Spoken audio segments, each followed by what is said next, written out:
哦，所以像蝙蝠也不是一个盲测去测一个蜘蛛，因为它必须要知道蜘蛛在蜘蛛网哪一面，因为找错面的话，它肯定黏在上面，就可能被蜘蛛逮到。哦，所以这些东西呢，还有很多需要去被研究的，只是可惜这个家伙被误解得很深，愿意研究它的人少之又少。哦，所以人类的科技是在反复的前进中，如果投入的话，应该更快了。哦，所以希望大家有机会的话，那小朋友都还小，对不对？有机会来加入蝙蝠侠行列。哦，好，那这个家伙，我想你们都对它非常熟识了。哦，它是哺乳类，哺乳类的共同特征是什么？哺乳、胎生、毛发。哦，那还有毛茸茸的身体，然后跟我们其实很像。哦，那你们大部分捡到你的毛发还没长出来，经过妈妈哺乳之后，毛发就开始长出来了。那有跟我们一样有耳朵、一对眼睛、一对鼻子、嘴巴，对不对？但是它蝙蝠的视力到底好不好？不好哦，为什么不好？因为要靠声呐，对不对？所以大家都有个迷思，对不对？因为它视力不好，所以要靠超音波来帮助。那后来呢？就再想想看哦，《本草纲目》今年好像是李时珍，不知道什么来，前几天他生日是不是？知道这一号人物吗？李时珍。《本草纲目》写过一个东西叫做夜明砂，对不对？夜明砂是什么？蝙蝠的名可以干嘛？名目。所以会拿名目的东西，那个东西家伙视力不太好，拿它变来吃来帮助名目吗？好像不会做这种事情，对不对？那后来因为早期对蝙蝠也不太了解，这几年对蝙蝠的眼球的细胞去做分析之后，发现哇，大部分的蝙蝠视力不错，只是有些呢那个会发超音波的那些，有些可能在颜色的辨识上有点弱，就是我们所谓的色盲。哦，那因为他们晚上出来都是漆黑的，颜色其实不太重要。可是有些吃花、吃水果那些呢，哇，颜色辨识的非常好，甚至比人类的视力还要好。所以呢，古代的人早就告诉你了哦。所以人家是说，其实为什么蝙蝠视力不好呢？没有原因，就是你认为蝙蝠视力不好，对不对？哦，那所以其实早就知道，那只是因为晚上在这些地方视力再好，还是有些盲点，就像蜘蛛是看不到，有些虫你可能侦测不到，超音波是来用辅助的。哦，所以蝙蝠并不是说视力不好。哦，那蝙蝠我想大家养过，大家就知道，跟我们其实身体差不多。这个大手背有前背，对不对？哦，这一段就是我们的这一段，然后呢，前背之后就是接手掌。手掌之后是接指骨啊，掌骨、指骨，还有跟手指头、指脚趾头，功能其实都很像。哦，那个有些蝙蝠有尾巴，有些蝙蝠没有。哦，那有的蝙蝠呢，这个地方呢我们叫翼膜，这个地方叫翼膜，这个地方呢叫骨尖膜。哦，那有的蝙蝠呢有尾巴，没有骨尖膜，我们把它叫游离尾蝠。哦，那有的蝙蝠呢就是尾巴这一点点不动，把它称为无尾蝠啊、无尾什么蝠这种的。哦，所以其实蝙蝠大概的结构是这样，只是我们人站起来身高如果170公分的话，你两只手大概可能就170公分。那把这么小的一只小家伙呢，可能身长5、6公分的蝙蝠放到跟人站起来一样高，170公分的时候呢，它两只手打开可能就是4到6公尺。哦，所以为了它要飞，那我想大部分都知道，它的翼膜非常的透光，非常透明。哦，上面只有1层、2层的细胞，上面有血管跟神经，虽然这其实有触觉的，你可以去感觉到它其实跟人家不一样。那对各位来讲，这个绝对不会是问题。什么是公的，什么是母的？哦，所以只要看外生殖器，大概就知道，对不对？哦，那各位很幸运哦，各位所接触到的都是大概以东亚家蝠为主。好，那东亚家蝠的话呢？他们在转换成就是我们熟知的，从学名里面转换成我们熟知的名称叫做大鸡鸡蝙蝠。好，我想你们养过，大家都知道，那鸡鸡就是很大一个。它之前被报道在玻璃上哦，这边尿尿啊，哦，那非常大巨大的鸡鸡，因为它们的身体大概是3、4公分而已嘛，鸡鸡一标准超过1公分。哦，所以占了身长的大概1/3以上，这个已经非常的巨大了。哦，那所以呢，还好。这个东西中药界的还不知道，一知道的话，他们的生存可能有更大的压力，因为这种需求的人还不少，所以大家千万保密，他们的鸡鸡的巨大不要让别人知道。所以公母的话很好判断，所以你们在照顾这些小家伙的时候，刚出生的时候呢，请每一只把它分开养，因为真的肚子饿的时候就会找吸的地方去吸奶。如果说像你把虎在养的时候，有时候他们真的不小心就把这个拿来吸了。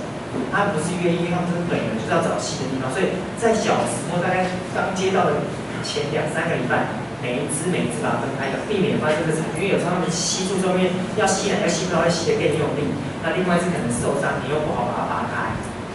所以切记就是小朋友尽量把它分开来养。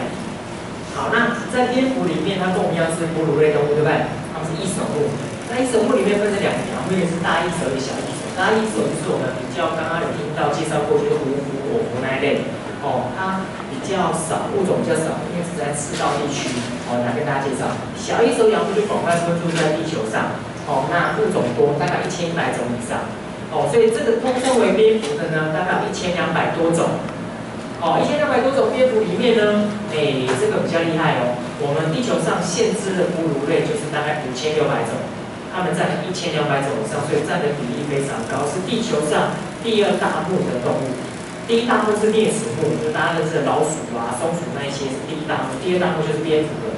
所以要认识蝙蝠其实不会太难。好，那大翼手养目呢，它的分布呢大概只在热带地区，就是旧大陆的热带地区。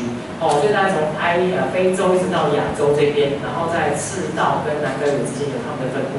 那因为分布也比较少，所以它的物种少很多。那绝大部分的胡蝠都是有濒临绝种的疑虑啦。因为人类的开发，再加上在东南亚那区很多会把它抓来吃，但是到北海也会把它抓来吃，所以它们有生存的压力。那它们是重要的那个植物的传播者。种子的传播。那小翼手养目呢，就广泛的分布在地球上，除了地球的南北极你比较不容易看到之外呢，几乎你找到地球上各个角落就是有蝙蝠分布的地方，几乎你要以蝙蝠作为主题去做自然旅游的话，几乎都可以去。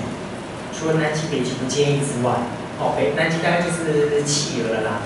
那北极圈呢，你可以大家去试看看，北极圈附近有一种蝙蝠，它每年只睡9个月而已。你只要挑对时间去，你有3个月有机会看得到它。那这个动物还不错，每年睡9个月多好，对不对？所以这个地方呢，你可以到各个地方去看蝙蝠，那蝙蝠的物种非常多。那当然要看蝙蝠的话呢，在世界上目前首选还是以台湾为主的。所以台湾不怎么大，那这个面积上面只有35种蝙蝠，比起其他国家可能就是接近。它有的地方像这个美国，它是把加拿大并进来是45种。那澳洲因为有热带地区，所以它有到71种。整个英国是16种而已哦。那英国所处的欧洲，整个欧洲的范围里面的蝙蝠物种是35种，跟台湾其实一样多。那台湾的蝙蝠还在持续的被发现，还有增加当中。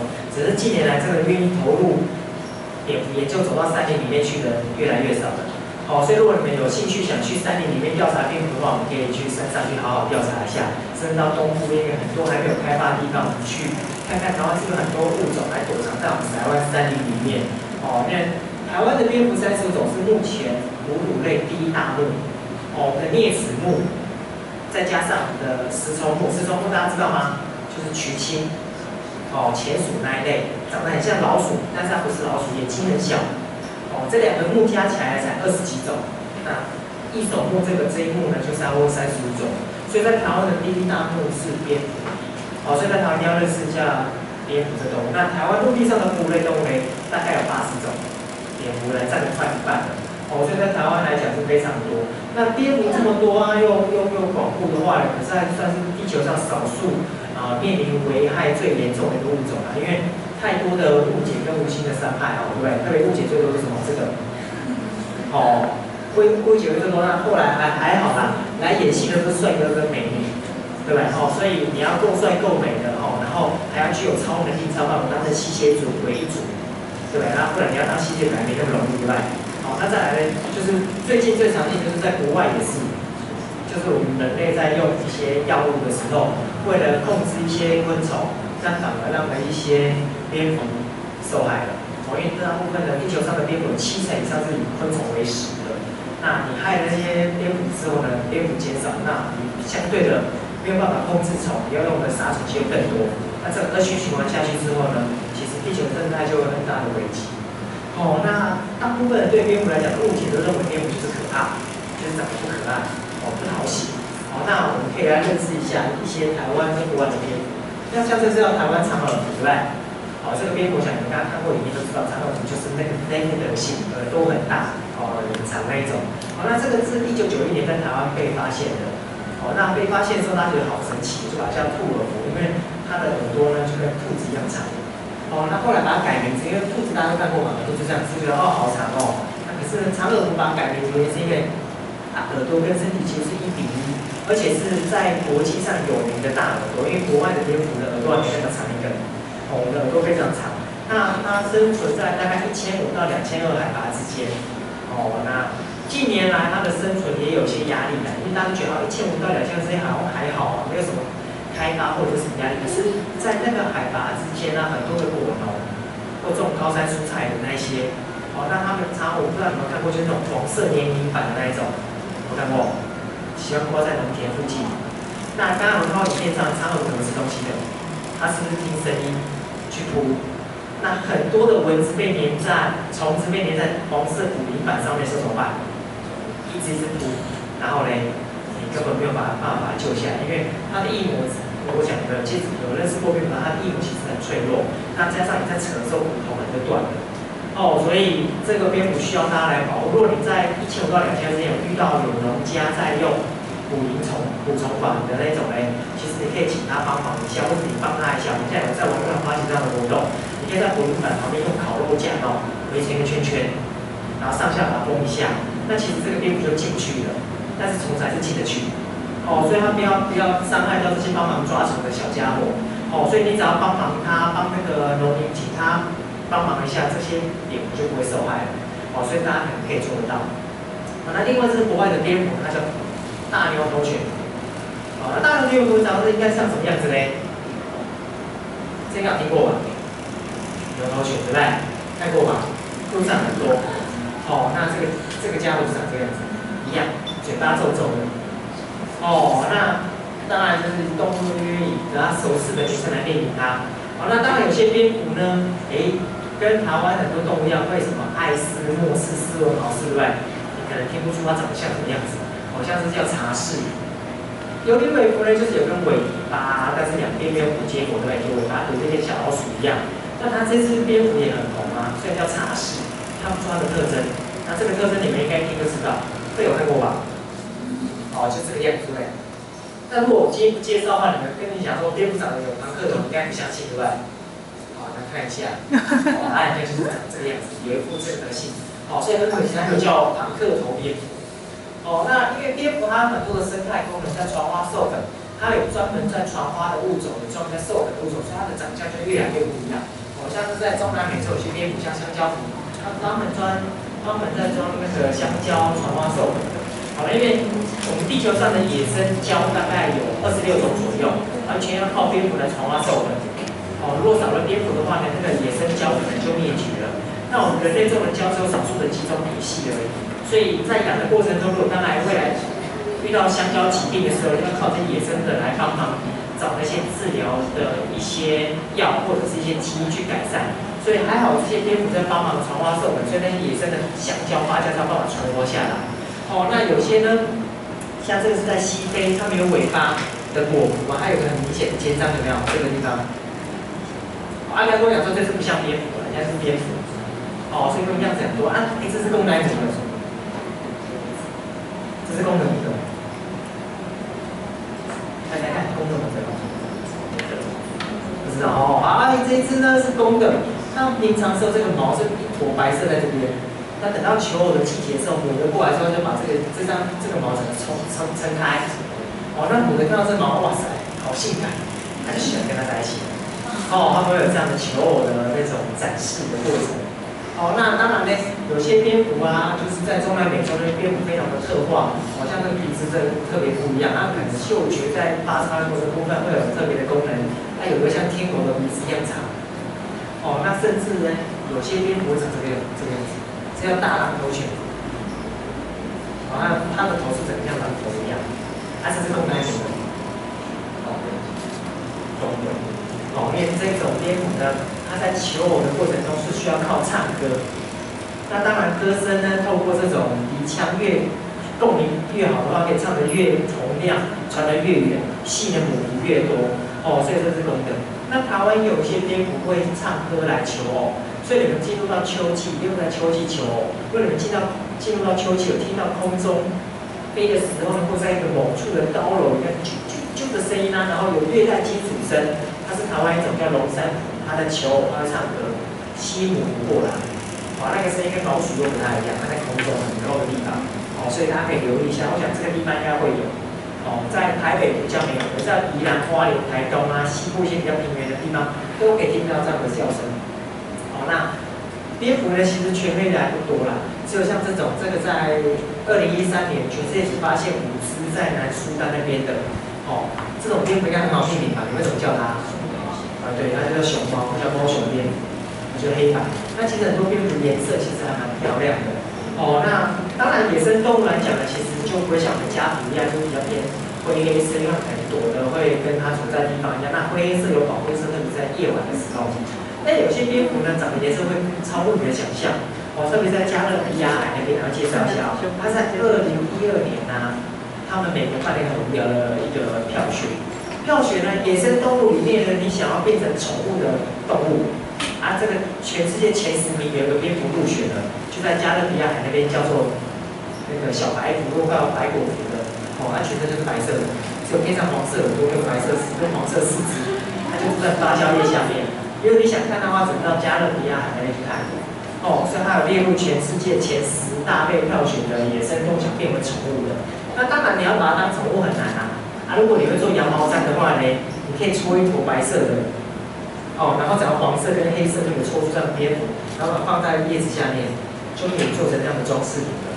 哦，这个很多的外国人在这样做。那台湾呢？我想台湾最有名气的蝙蝠应该就是这种金黄苏耳。哦，在你们往北的云林那边有个城镇国小，那边就有蝙蝠馆。最近的话你们可以去，都还在。哦，蝙蝠都有来，只是说这个蝙蝠在台湾虽然那么漂亮，很多外国人来看。可是它生存的那个危机比我们想象中都还来得大，因为他们被检测出他们那个排便的里面的农药残留很高，哦，所以近年来数量一直在下降中，哦，所以现在要推一些比较无毒的农业啊，其实已经是非常积极的啦，哦，只能靠大家尽量帮忙，然后让蝙蝠可以活下来，不然这么漂亮的蝙蝠呢，可能就在我们可能知道的1天里面它就消失了，不再来台湾了。那这些蝙蝠很多都是迁移性的，我要来台湾这边来生小孩，生完小孩之后就离开。那妈妈吃了很多有毒的虫之后呢，我想宝宝要长大很不容易。哦，所以我们提供这样无毒的环境，其实对我们来讲很重要，特别是对这个外来的访客来讲。哦，那2010年到2012年呢，是联合国很难得用2年的时间，希望全世界的国家努力来推动蝙蝠保育的。那我知道台南社大那时候大家一起参与过，就是让蝙蝠要过得更好。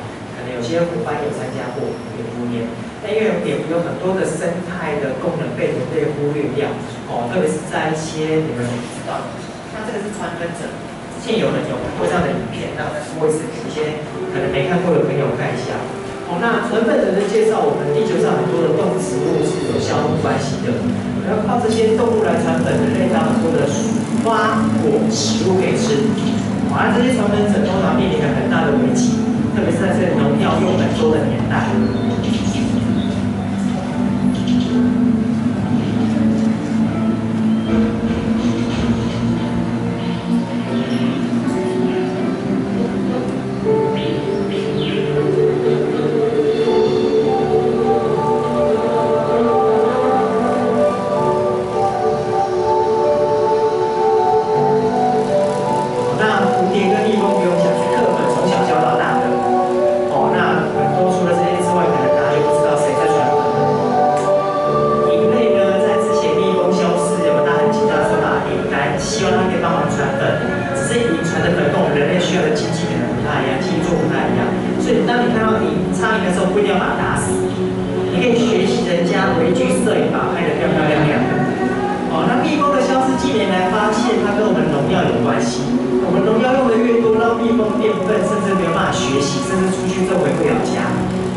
科学家有讲到，蜜蜂消失后的4年是人类灭绝的时候，因为我们没有足够的食物了。所以看到这些小昆虫，不一定要一巴掌把它打死，不一定要用药法喷死，我们有各种方法可以保护自己，对吧？像蚊帐啊，或者是穿长袖，就可以避免它们来干扰我们的。那有些花是晚上才开花，哦，那晚上开花有些来昆虫会来帮忙，当然有些植物。就像是在沙漠的仙人掌，我想课本里面好像没有教仙人掌是谁来帮忙传花授粉的，对。那好在呢，有一群动物呢愿意在沙漠里面帮忙传花授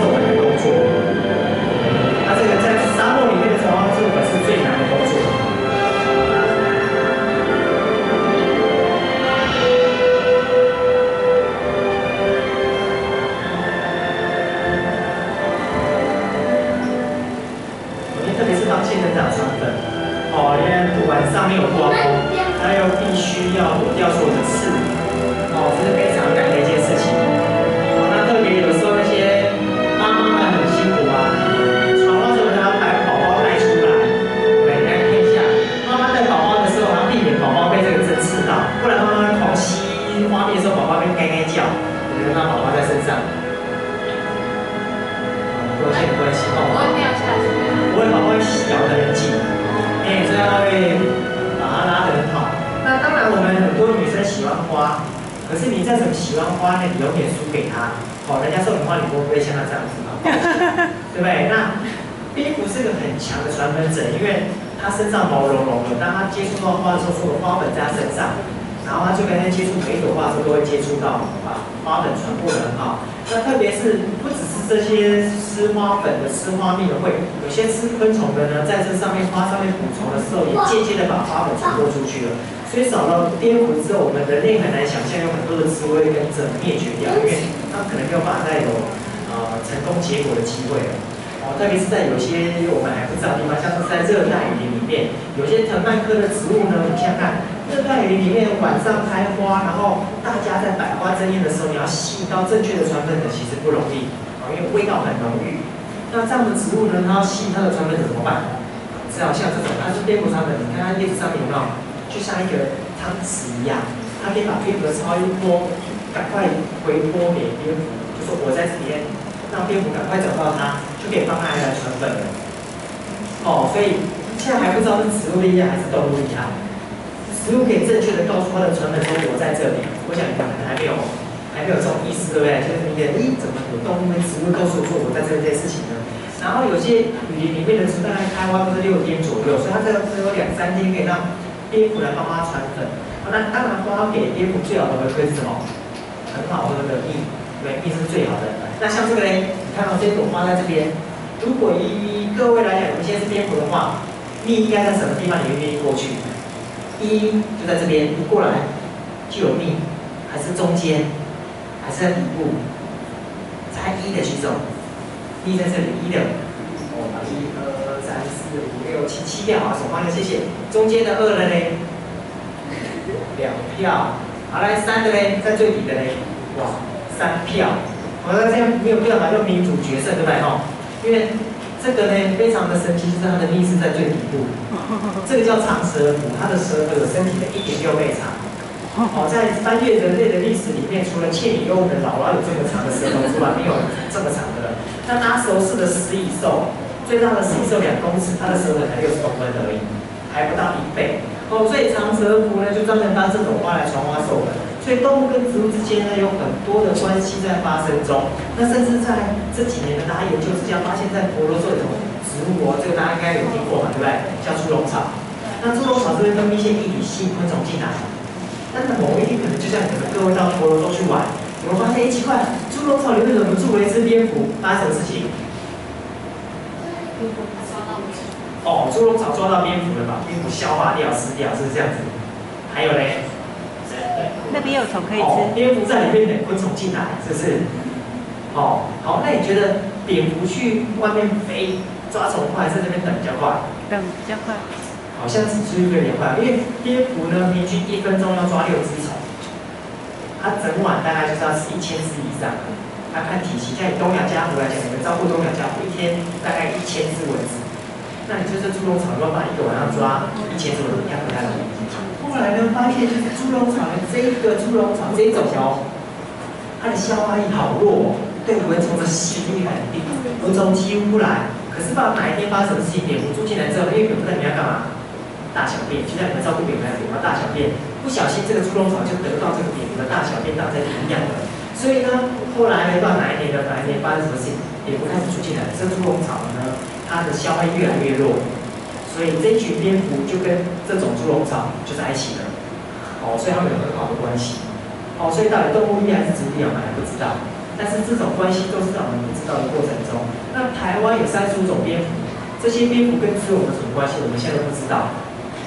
哦，说不定有很多的植物是靠蝙蝠来传花授粉的才有的。哦，就像这个在比较国外研究多的，像这种传果实的那样啊，它用把果实塞到嘴巴，然后带回去，然后种子就不掉。哦，那这个是在墨西哥墨西哥有很有名的植物叫做什么？龙舌兰。龙舌兰可以干嘛知道吧？做酒。那墨西哥最主要的经济作物就是龙舌兰。龙舌兰几乎完全靠蝙蝠才能传花授粉。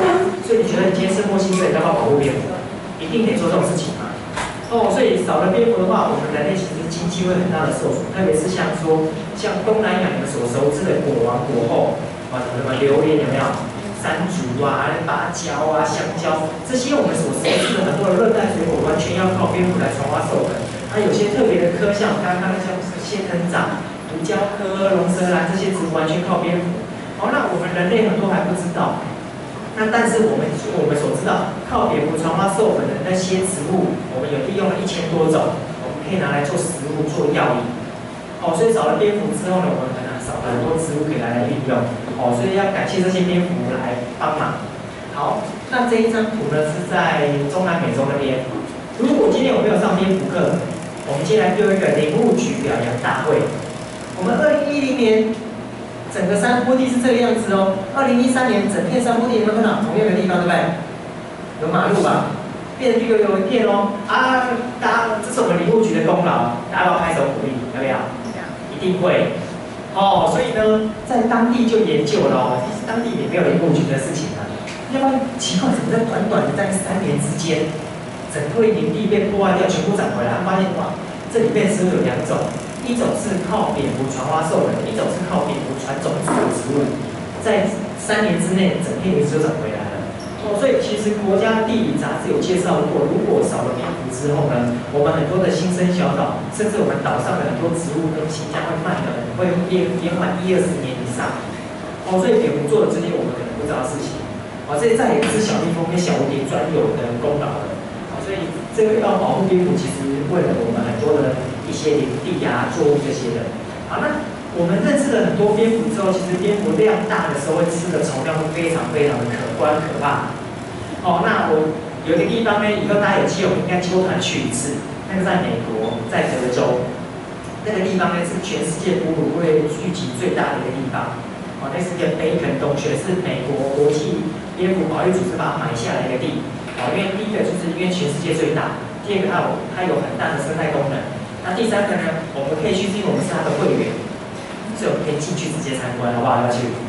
那我们来看看，在这个洞穴里面发生什么事？因为这个有个1000万只到2000万只的蝙蝠，你很难想象嘛。它整个台湾岛上其他的洞穴地区会发生什么事情？我们来看一下这里面的洞穴。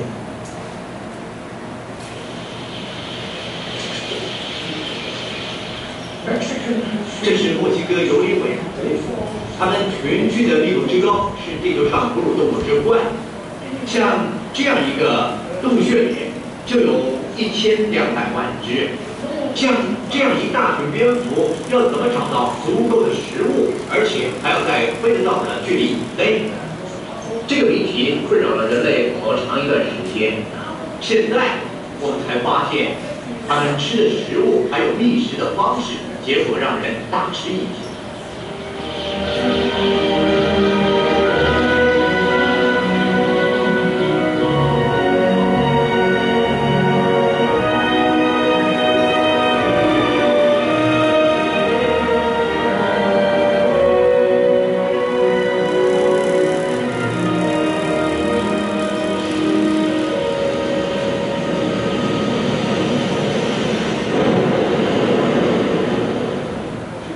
在几年以前，飞越德州的驾驶，他们回报在高纬度看到蝙蝠。科学家展开研究之后，得到了一个惊人的发现。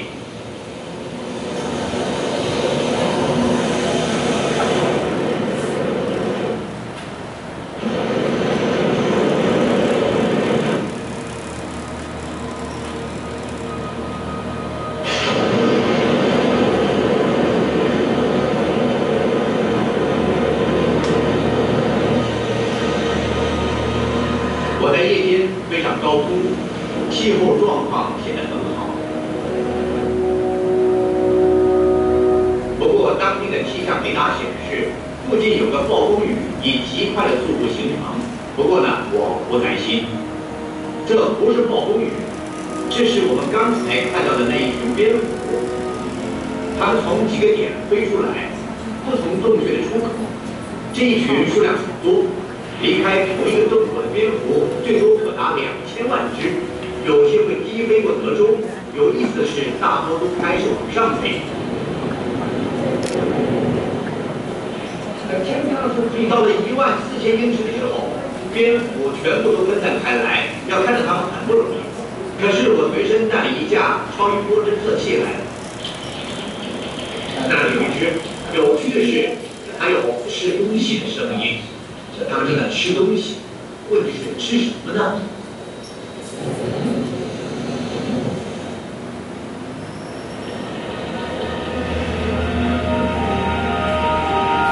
它们距离地面有1公里远，多数还在往上飞。现在雷达又侦测到另一波来自新墨西哥的封面，这些蝙蝠正朝它飞去。那是什么呢？可以把蝙蝠引到这么高的地方。科学家发现，在晚上随着封面飞到这么高的东西，用的是这个，里面装的是飞蛾。数量庞大的昆虫利用盛行风从热带飞到这里进食，而蝙蝠在夜里飞到3公里的高度来捕捉它们。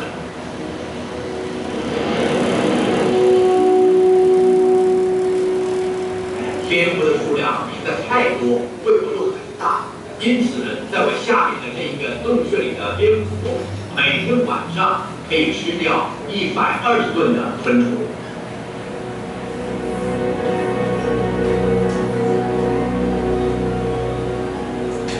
所以蝙蝠的食量很大，那为什么要保护这个洞穴就有原因，对不对？每天120吨的虫子被吃掉，然后是在高空3公里的高空上去对决的。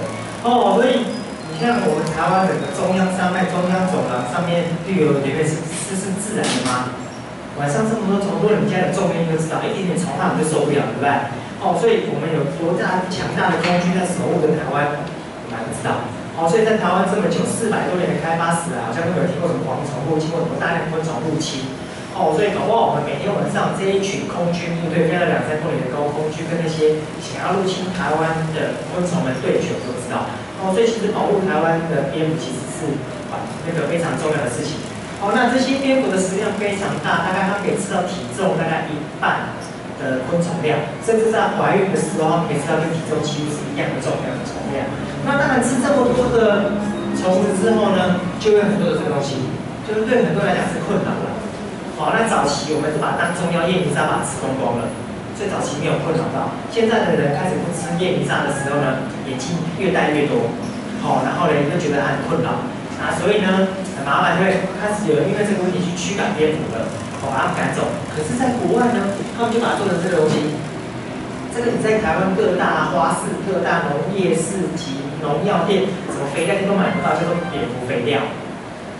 这个的单价，我那时候去看的时候，比蓝山顶级的还贵。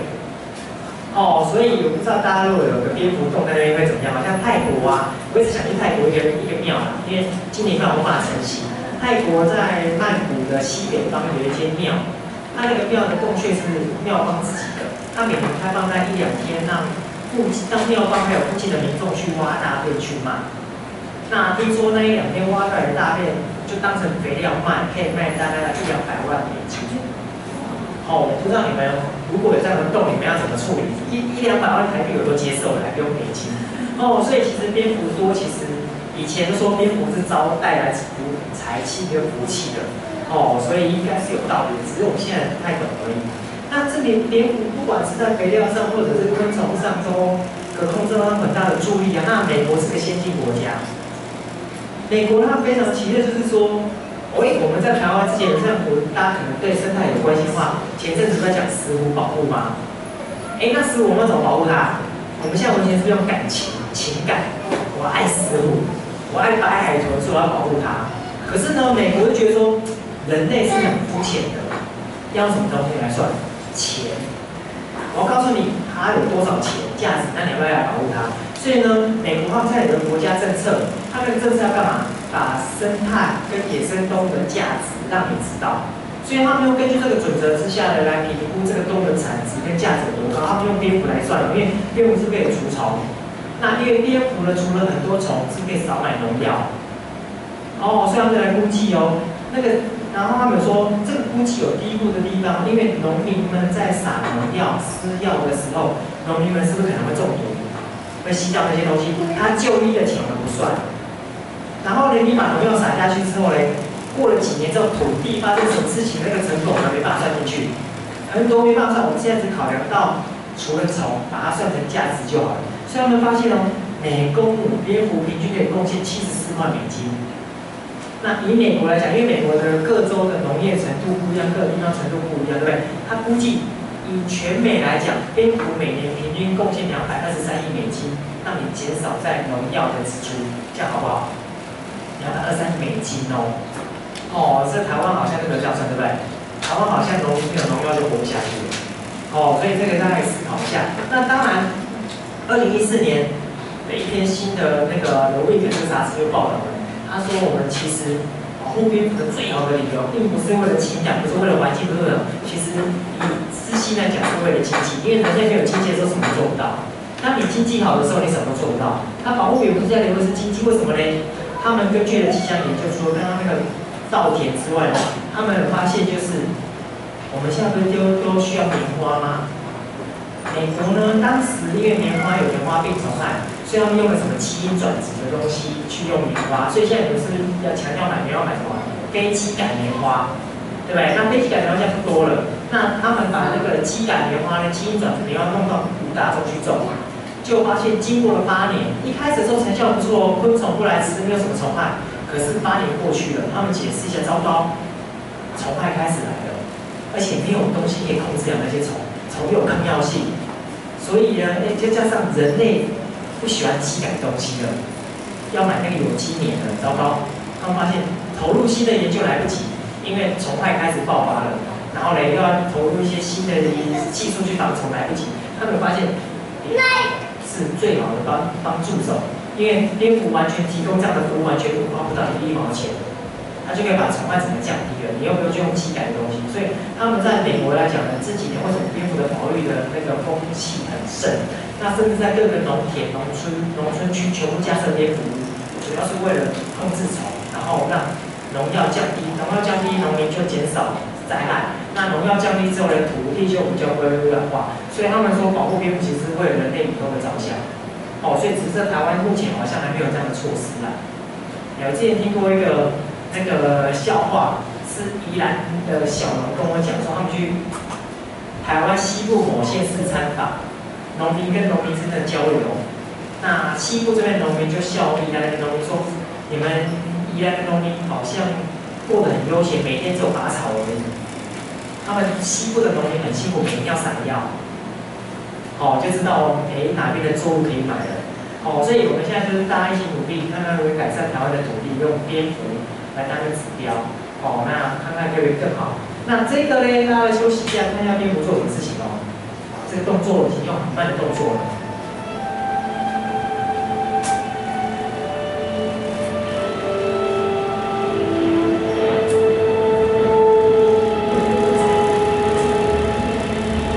有看到干嘛吗？好，再看一下它的右脚。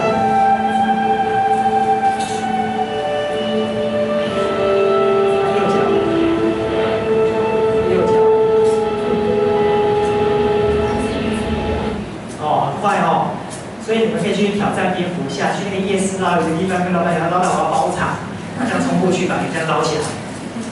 所以这个蝙蝠很迷人，迷人的地方是它突破很多人类在物理上的概念，就是物理学家有讲，奇怪，我们以前如果上物理课上，那个音波在不同介质之间能量会降低，对不对？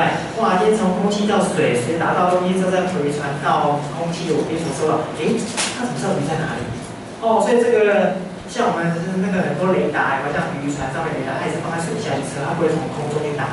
除了美国现在有高科技的反潜机，它是从空中去侦测之外，台湾的反潜机好像还要拖着一个东西在水下去侦测潜水艇在哪里，还没有办法直接透过空气直接去打。那蝙蝠很多，他们在发餐的时候呢，它是打全屏的。那不同频率对不同物质会折射，会反射回来，他们可以从那个折射完的波段去算出下面是什么东西。所以这是对物理学家来讲，蝙蝠是个神，他们可以在毫秒之内就可以知道下面哪些物质的。那我们物理还没有考到这个部分，一考的话应该就会是最难的物理考题了。那这个是刚刚大家有认识过的大牛头犬，它是捕鱼高手。那当然蝙蝠食性很多，说刚吃虫的、吃果实的、吃花果花里有这些吃虫、吃脊椎动物的鱼。那在东南美洲呢，有些抓老鼠、抓鸟，甚至连抓青蛙都有。它们的食性非常多样。它们因为保护在地球上，食性非常多种。那最特别呢，就是这个以血液为食的。那地球上1200多种蝙蝠，只有这3种。在中南美洲是以血液为食的，这3种都濒临灭绝。因为中南美洲它们大部分原本都生存在热带雨林里面，那中南美洲的热带雨林大家都知道都一直被砍伐掉，所以它们生存非常惨。那很可惜啊，就是因为这个吸血蝙蝠啊，就真的吸血它们往往是用门齿特换，然后跟一般都有门齿不太一样，像刀子一样锋利。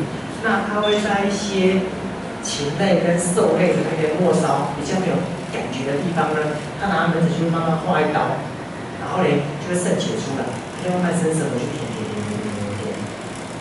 所以基本上他们在野外的世界里面只吸禽跟兽的血。所以人要不要怕？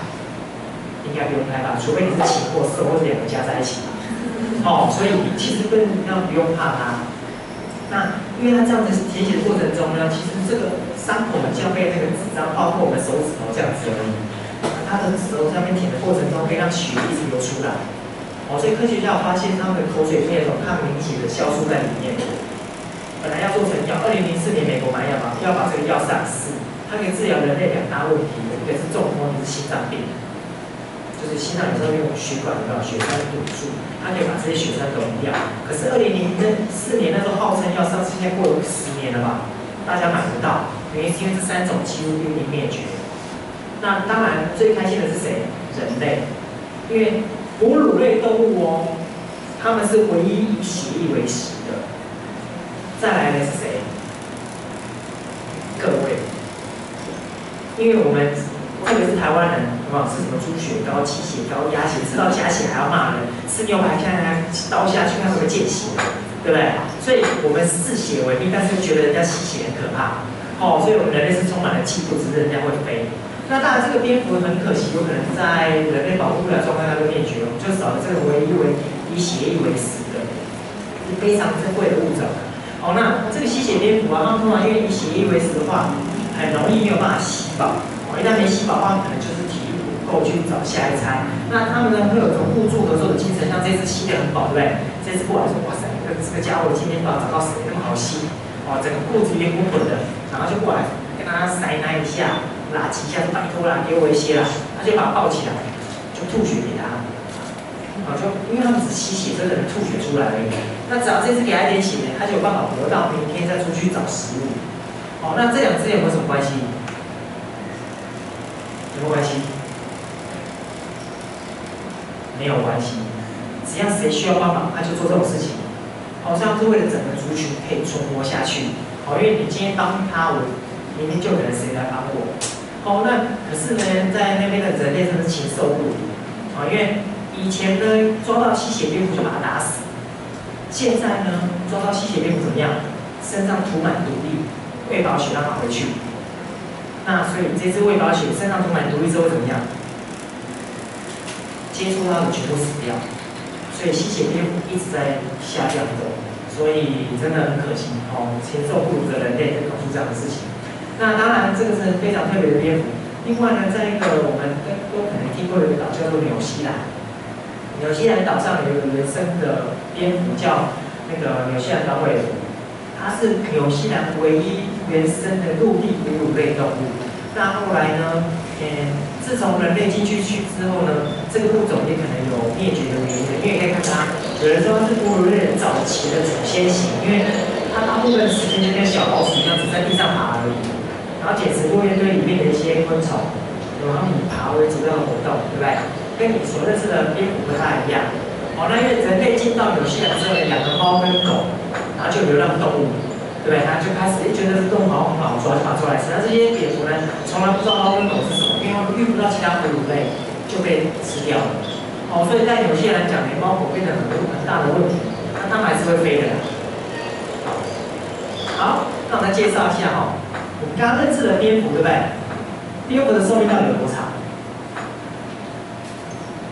不知道。我们开始推测一下，陆地上最大的哺乳类是谁？大象。大象可以活多久？哦，大概60-70年。60-70年。那再来我们熟知的狗嘞？哦，10-20年左右。老鼠嘞？对，1-2年左右。看如果是野外老鼠，1-2年哈。啊，你们各位照顾那个小家伙有没有比老鼠小？它大概可以活多久？